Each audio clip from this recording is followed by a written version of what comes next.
Hi, everyone. Just jumping on for a few minutes just to give you some thoughts on stuff. I'm here in my office and just had a meeting with someone, and I got my coffee here. It's actually cold now, but outside my office, it is just raining and miserable here.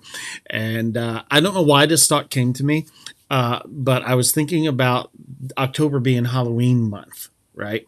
And whenever I do an online thing like this, I assume that a lot of different people are listening. I assume that some of you listening to me are Christians, some of you are not Christians, some of you are go to church, some of you don't. I got friends in all these different areas, so I try to speak to everybody. And of course, I come from a standpoint that I'm a Christian minister, so I'm just want to give you something today that I was just thinking about. And I was thinking about Halloween in October. And I guess I was thinking about it because there's spiders in our house more. and it's raining out. And so we're getting that dreary kind of look, and we're starting to get the leaves changing. This is actually my favorite time of year. I always love the month of October.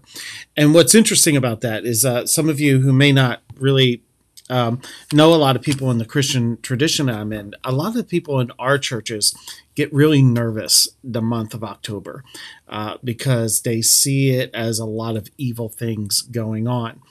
And I was just thinking about that, and I'm not trying to get into a Halloween debate or anything for those of you. So I know some Christian people say, I will not get involved in Halloween in any way, and I respect that. That's not my intention here today. I was just thinking about Jesus and what he told us to be afraid of and the things we're actually afraid of. Now, Jesus didn't say actually be afraid of something, but he said to beware.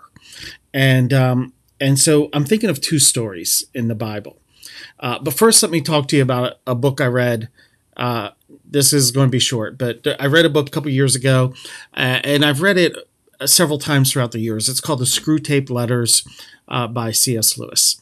And the Screwtape Letters is a story about an older demon writing letters to a younger demon. So Screwtape Letters is a good Halloween book. But it's not the kind of book you think it is, right? Now, I believe that there are demonic powers, so I don't have a problem with the book at all. You may want to read it whether you feel that those things are true or not, because it's still just a really, really great book. But what's really interesting is there's a part of the book where the older demon tells the younger demon basically this, and this is really a paraphrase. I should have dug it out and read exactly what it says, but something along the lines of let people live in their nice towns and think that they are good people. Now, just think about that for a minute. What we have is a lot of people in our in my world, in my Christian world, that they think the demonic is tarot cards, witches and goblins. When a child dresses up like a demon or a devil, that's all the demonic stuff. And I'm not saying that there isn't an element there or whatever, but in Lewis's book, he describes demons not as saying, let's have more tarot cards, let's have more Ouija boards, let's have more, ugly, awful stuff going on. He describes demons as saying, let people think their lives are okay. Let people think their lives are safe. Let people think that ultimately their goodness is going to be good enough. And that's really so brilliant from C.S. Lewis, because that's the real demonic deception that is going on. So let me tell you the two stories that I'm thinking about. And again, in the comments, you guys are welcome to write whatever you want, whether you agree or disagree or questions or whatever. But Jesus took his disciples to a really scary place. It was called Caesarea Philippi. And at that place, there was a cave, and that cave was there was a god that was worshipped there, and the people outside of Israel, or the pagan people, or whatever you want to call them, heathen, pagan, Gentile people, they sometimes did really crazy, awful things to worship their gods, and the disciples of Jesus would have seen this as demonic activity. They would have understood on some level that there are evil spirits involved with this, right? And so this cave, and I don't know if Jesus was actually in front of this cave, but we know he was in the city where this cave was. And the Jews called this cave, it was outside of Israel, but it was very close to Israel. And the Jews called this cave the gates of hell, the gate of hell, right? So when Jesus talked about this place, this is what he said. Upon this rock, speaking of himself, he said, I will build my church, and the gate of hell will not prevail against it, right? They may have been standing right in front of that gate. They might have been standing right in front of that cave. So just think about that for a second. The worst thing the disciples could have seen, right? The most evil, demonic thing in their minds, what they could have seen would have been this cave. And you know what Jesus said about it? The gates of hell isn't going to prevail against the church. In other words, don't worry about this. Right. And what's even deeper here is what's really amazing is Jesus said the gate of hell, not the swords of hell. Right. So maybe the disciples would be like a lot of people that have been in many of the churches that I've been in that would say we're being attacked by Satan and really focus on that. Right. And maybe they were saying, if we go to this place, we go to this cave, we're going to be attacked by evil forces. And Jesus didn't say, hey, watch out, you're going to be attacked here. Jesus said the gate of hell, the gate's a defensive weapon. And here's what Jesus was saying. You're looking at the worst possible people, the people that really scare you, the people with the earrings in their noses or all kinds of places. They look weird. They dress weird. You think of this as all this demonic activity. And this is what Jesus is saying. I'm coming for them. This is who I'm coming for. And Satan's going to try to stop me, but he can't. And so the very people that the disciples would have been most afraid of, Jesus said, they can't stop the advance of the kingdom in their lives. This is who I'm concerned about. This is who I'm coming for. So that's one story. Here's the other story. Jesus said to them one day, beware of the yeast of the Sadducees and Pharisees. Right. And yeast was a bread. Any of you cook, you put a little bit of yeast in the bread and it makes it rise. And that's the idea that even a little bit of the yeast of the Sadducees and Pharisees will ruin your life. So Jesus didn't say, be afraid, be scared of this cave with all this demonic stuff. He didn't say that. He said, beware of the yeast of the Sadducees and Pharisees. These were religious leaders. Right. And here's what Jesus was saying. What you need to be aware of is the idea in your heart that somehow your goodness is going to be good enough, that somehow your righteousness is going to be right enough. And in other words, Jesus is saying, beware of living in a suburban neighborhood with a nice house and having nice neighbors and thinking and looking at those things and saying, well, because I live in this nice house, I live in this nice neighborhood, and I'm generally a good person, and they seem like good people. My life is safe. We are better than other people, and we have what it takes within us to please God. That's what Jesus said you should be afraid of.